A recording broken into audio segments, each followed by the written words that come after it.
अक्षरमहं पुरुषोत्तम दासोस्मि। अक्षर एवो हूँ, पुरुषोत्तम नो दास छूं। अक्षरमहं पुरुषोत्तम दासोस्मि।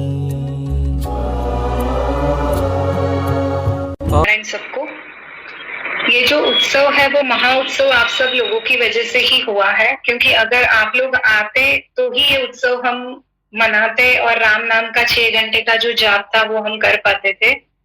तो ऐसे उत्सव आप लोगों की वजह से ही इतना दिव्य और महाउत्सव में परिवर्तित हुआ है। अभी पुरुषोत्तम मास चालू है, अधिक मास चालू है, तो हमारे हिंदू सनातन धर्म में क्या कहा गया है कि कृष्ण को कौन पसंद है। पुरुषोत्तम मास यानी नारायण का मास, श्री कृष्ण का महीना, क्योंकि सब लोगों ने तिरस्कार किया, उनको कौन स्वीकार करते हैं, तो उनको नारायण स्वयं स्वीकार करते हैं। तो हमारे हिंदू धर्म में जो कहा गया है, तो कृष्ण को प्यारा कौन है, कृष्ण को जो प्यारे है वो उनकी गाय है, बछड़े है, बछड़ा जो हम बोलते हैं वो सब है। तो एक दिन जशोदा मैया जो है वो कृष्ण भगवान को बोलते हैं कि अभी तो तू बड़ा हो रहा है। तो कृष्ण भगवान बोलते हैं कि अभी मैं बड़ा हो रहा हूँ, तो आप मुझे गैया चराने के लिए जाने दीजिए, मुझे गोप बनना है। तब जशोदा मैया जो है वो बताते हैं कि नहीं, अभी तो मेरे लिए तो छोटा है, इतना बड़ा नहीं हुआ है, वो तो सिर्फ तू ऐसे ही बड़ा हुआ है। तो बोलते हैं कि नहीं, मुझे अभी गैया चराने के लिए जाना है, गोप बनना है। तो ब्राह्मण को बुलाते हैं, मुहूर्त देखते हैं, फिर कुछ समय के बाद का मुहूर्त आता है, उस दिन उनकी वापस पूजा विधि होती है। उसके बाद श्री कृष्ण गोप बनते हैं और फिर वो गैया चराने के लिए जाते हैं। जैसे ही वो गैया चराने के लिए जाते हैं तो उनकी माताजी जो है वो बहुत ही रोने लगती है, यशोदा में। तो बोलते हैं कि क्यों रो रहे हो आप। तो बोला अभी तो सुबह का जाएगा, शाम को आएगा, तो मैं कहीं पर भी तुझे देख नहीं पाऊंगी, तो मैं तुझे देखूंगी नहीं, तो उतनी क्षण जो मेरी है वो मेरी ऐसे लग रहा है कि मैं कुछ विरह में जी रही हूँ, ऐसे उनको लग रहा है। और यशोदा माता रोने लगती है।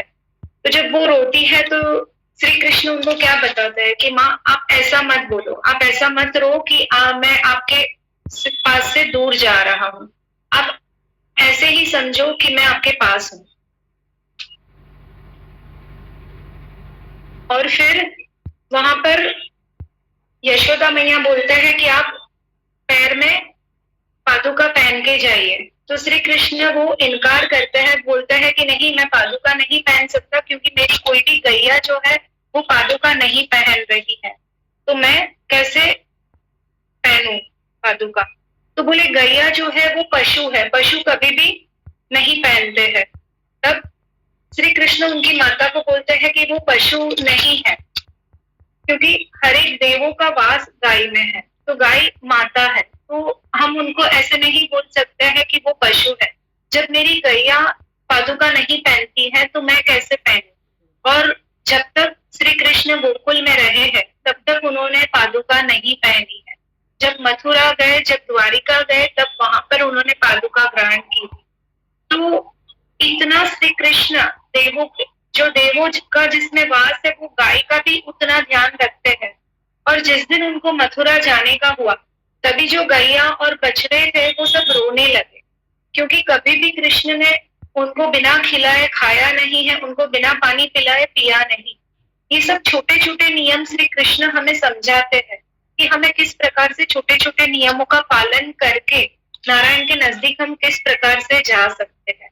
तो हमें आनंद स्वरूप अगर बनना है तो हमें हर श्वास प्रति श्वास जो हमारा है वो प्रेम से प्रभु स्मरण में तरबोल होना पड़ता है, तभी ही हम आनंद स्वरूप बन सकते हैं। ये पुरुषोत्तम मास जो अधिक मास है उसमें हम क्या ज्यादा कर सकते हैं, तो उसमें कुछ नियमों का पालन करना अति आवश्यक है। तो जैसे ब्रह्मचर्य का पालन, ब्रह्मचर्य किस प्रकार से रहता है, शारीरिक रूप से रहता है, मानसिक रूप से रहता है, और उसके अलावा कुछ खाने का भी जो है, जो हमें शुद्ध खाना चाहिए। अगर हम एक टाइम करते हैं या उपवास करते हैं, या एक दिन उपवास एक टाइम करते हैं, तो वो बहुत अच्छी बात है। लेकिन जब खाते हैं एक टाइम का, तभी लोग उसमें प्याज और लहसुन आरोपते हैं, जो नारायण को नहीं धरा जाता। तो जो नारायण को हम नहीं देते हैं, वो हम अपने शरीर में, अपने मन में भी हमें नहीं ग्रहण करना चाहिए। तो अगर हम अपने मन में ऐसा कुछ भी ग्रहण कर रहे हैं जो अनिष्ट है, जो धर्म के विरुद्ध है, तो हमारे भीतर उसी प्रकार की बुद्धि उसमें से प्रकट होती है, और बुद्धि के बाद हमारी वाणी और कर्म ऐसे होते हैं।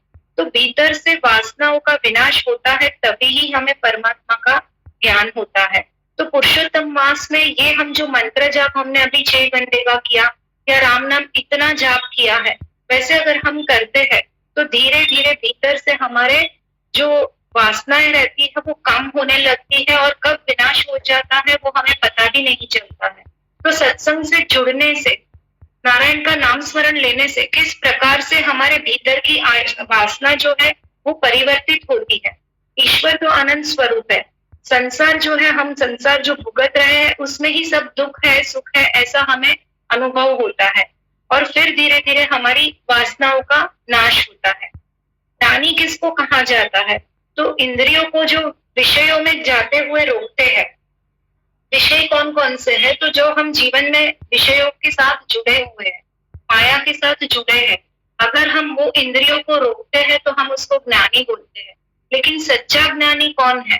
कि इंद्रियों को रोकने से नहीं, इंद्रियों को प्रभु में परिवर्तित करने में, जो हम सत्संग से कर पाते। अगर हमारी इंद्रियों को हमने रोका तो मन बाउंस बैक होता है, तुरंत ही हमें वो खाने की त्वरित इच्छा होती है, या कुछ न करने जैसा करने की इच्छा होती है। लेकिन हमें रोकना नहीं है, हमें इंद्रियों को प्रभु के तरफ, सत्संग की तरफ हमें जोड़ना है, उस दिशा में लेकर जाना। वो सच्चा ज्ञानी है।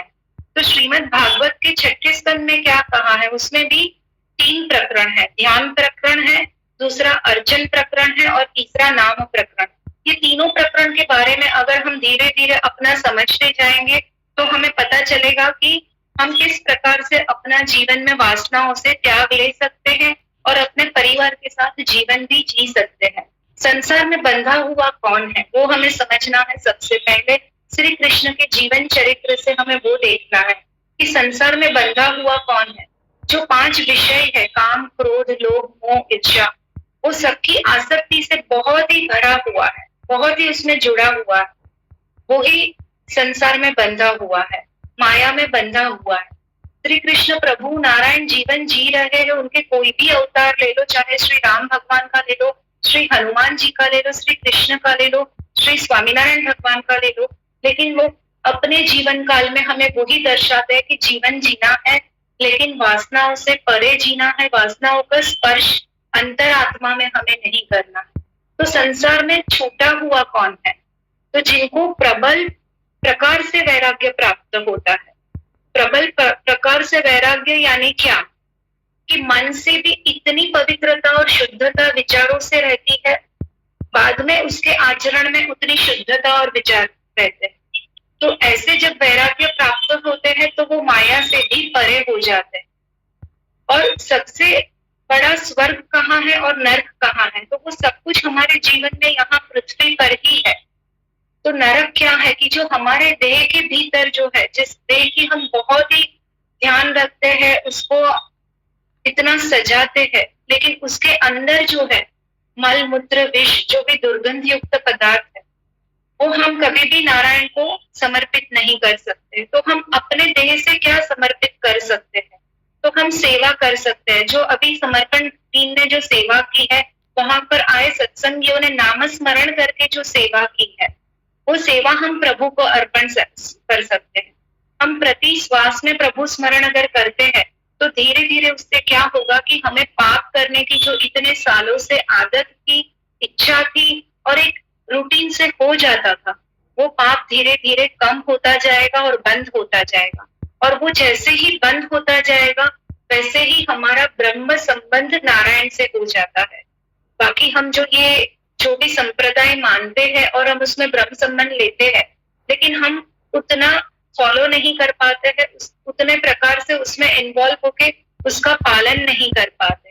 लेकिन अगर धीरे धीरे हमारे पाप करने की इच्छा कम हो, हमारे दिनचर्या में, हमारे मन में, हमारे शरीर में, हमारे जीवन में पाप का प्रमाण जो है, मात्रा जो है वो कम होती जाएगी, तो अपने आप हम ब्रह्म संबंध धारण कर सकते हैं, उनके साथ ब्रह्म संबंध हमारा हो जाता है। तो जीवन में जितना भी हमें आनंद लेना है, आनंद स्वरूप बनना है, तो उसके लिए मैं एक ही लाइन में ऐसे बताना चाहूंगी कि हमारे हृदय की दीवार के ऊपर जो भी हजारों लाखों जन्म के हमारे जो काट चढ़ा हुआ है, जैसे लोहे के ऊपर काट चढ़ जाता है, वैसे हमारे हृदय के दीवार के ऊपर भी बहुत गहरा काट चढ़ा हुआ है, और वो हम कभी कभी स्वीकारते भी नहीं है, कभी हमें पता भी नहीं रहता है, और हम अपना जीवन जीते ही जा रहे, जीते ही जा रहे, एक के बाद एक हमारे जो नया जन्म आ रहा है वो भी हम करते जाते हैं। तो वो काट निकालना है। वो काट कैसे निकलेगा? तो सत्संग से निकलेगा, प्रभु स्मरण से निकलेगा। अगर हम प्रभु स्मरण करते हैं, सत्संग में अंतर ध्यान से लीन हो जाते हैं, तभी ही हम वहां पर उस प्रकार से ब्रह्म संबंध में जुड़ पाते हैं। तो ये जो पुरुषोत्तम मास है, उसमें हमें क्या करना है? सबसे ज्यादा नाम स्मरण करना है। दूसरा, हम दान कर सकते हैं। तो दान में ऐसा नहीं है कि हमें सिर्फ लक्ष्मी से ही दान करना है। दान बहुत सारे प्रकार के होते हैं। हम किसी को समय देते हैं, वो भी दान है। अगर हमारे पास कुछ खाना है तो वो भी हम दे सकते हैं। गैया को हम खिला सकते हैं बार बार, इसमें रोज गाय को कुछ खिलाना, वो भी एक प्रकार का दान है। नाम स्मरण करके किसी के लिए 2 माला करना, लेकिन वो व्यक्ति को बताना नहीं, क्योंकि दान हमेशा गुप्त रूप से रहता है। तो वो भी एक प्रकार का दान है। शरीर से कर सकते हैं, मन से कर सकते हैं, पैसों से कर सकते हैं, समय से कर सकते हैं, अच्छी भावनाओं से कर सकते हैं। तो ये अनेकों प्रकार के दान रहते हैं, और लक्ष्मी जी का भी दान रहता ही है, कुछ चीजें देने का रहता है, बहुत सारे। और दीप दान जो रहता है वो सबसे श्रेष्ठ दान है अधिक मास में, पुरुषोत्तम मास में। तो ऐसे अनेक प्रकार के दान का जो है वो अनेकों पुण्य फल मिलता है। हम नॉर्मल देते हैं गाय को 10 रुपए का घास, और अधिक मास में देते हैं, वो दोनों में बहुत अंतर रहता है। ज्यादा पुण्य कमाना है तो अधिक मास में हमें ज्यादा देना है, ज्यादा बांटना है, बस देते ही रहना है। आपकी झोली में नहीं भी है तो भी आपको चिंता नहीं करनी है, सिर्फ देते जाओ। देने के लिए तैयार हो जाओ, मन को तैयार करो। अपने आप आपकी झोली स्वयं नारायण भरने के लिए आएंगे, लेकिन नारायण को तो एक बार मौका दो। हम वो भी मौका नहीं देते हैं, और मनुष्य जीवन में हम सर्वश्रेष्ठ बुद्धिशाली है ऐसा जब हमारे भीतर हमें प्रकट होता है, तब नारायण थोड़ा सा रुक जाते हैं। तो आज के हमारे इस सत्संग में, पुरुषोत्तम मास के ये सत्संग में, हमें सबसे पहले नारायण को आज समर्पण भाव से ही हमारा जो है मेडिटेशन करना है, और समर्पण हर प्रकार से समर्पण करना है, और फिर धन्यवाद करना है कि हम अपने जीवन में सर्व प्रकार से उन्नति प्राप्त हो, सत्कर्म हो, हमसे दान भी उतना श्रेष्ठ हो, ताकि हमारे खाते में पुण्य का इतना जमा हो जाए कि नारायण स्वयं रोज पुकारे कि आज मुझे मेरे भक्त की याद आ रही है, और रोज भक्त नारायण नारायण कर रहा है, आज नारायण हमारा नाम पुकारे। ऐसा हमें धीरे धीरे ये पुरुषोत्तम मास में स्वयं को परिवर्तित करना। नारायण नारायण।